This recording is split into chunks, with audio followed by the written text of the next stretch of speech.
Olá, queridos, a paz do Senhor. Que é o pastor Otton, pastor auxiliar da Assembleia de Deus em Santa Helena, onde tenho o prazer de servir ao Senhor ao lado do meu pastor presidente, pastor Edmilson Farias. Queridos, hoje chegamos ao quarto dia do nosso devocional. Devocional este que está subordinado ao tema geral, Juntos em Cristo fortalecemos nossa família.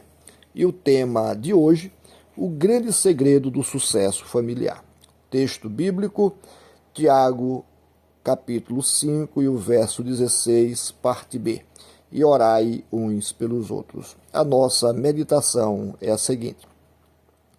Aqui está um grande segredo para coisas boas, justas, agradáveis, de boa fama, como escreveu o apóstolo Paulo aos Filipenses, capítulo 4, verso 8, acontecerem na família. O segredo é a oração. Tiago faz essa recomendação, orai uns pelos outros. Quando isso acontecer de fato no casamento, maridos orando pelas esposas e esposa orando pelos maridos, a relação conjugal será de fato uma bênção.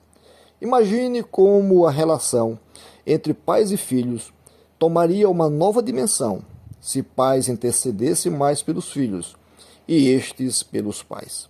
As maravilhas não acontecem mais no dia a dia da vida familiar, porque a oração não está presente como Deus gostaria que estivesse.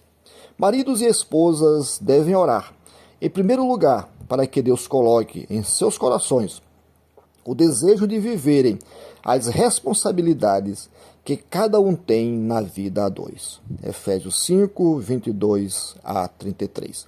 Aqui Paulo ressalta a responsabilidade da esposa em viver como verdadeira adjuntora e do esposo a amar a sua esposa de forma sacrificial, como Cristo amou a igreja. O mesmo acontece na relação pais e filhos. Efésios 6, verso 1 ao verso 4. Paulo ressalta ainda que os filhos devem honrarem os seus pais e os pais viverem de forma sábia a não provocar ira aos vossos filhos. Noras devem orar para que as suas sogras sejam mais parecidas com a personagem da Bíblia chamada Noemi. Sogras devem orar para que suas noras sejam semelhantes a Ruth, ambas personagens cujas histórias estão no livro de Ruth.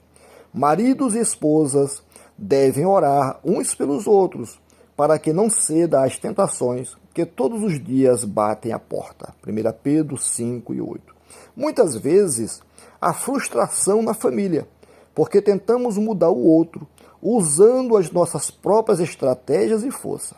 A mudança do outro começa a acontecer quando deixamos de lado nossos próprios recursos e passamos a orar mais, pedindo que o próprio Deus faça a obra, faça a mudança.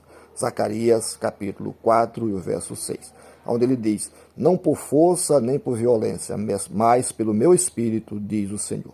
Devemos orar pelos parentes que ainda não conhecem Jesus como Salvador pessoal para vivermos em nossa família o que está escrito em Josué, capítulo 24 e verso 15, onde ele diz, eu e minha casa serviremos ao Senhor. Devemos orar pelos familiares que estão enfermos, tanto do ponto de vista físico quanto emocional e espiritualmente. Tiago 5 e verso 15, onde ele ressalta o poder da oração do justo.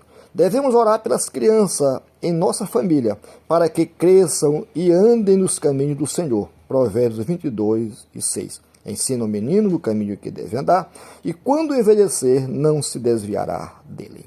Amados, chegamos assim ao final do nosso devocional. E nesse momento eu quero convidá-los para orar comigo. E oremos assim. Senhor, que eu nunca me esqueça do valor da oração, para que minha família seja melhor dia após dia. Amém. E Deus abençoe a todos.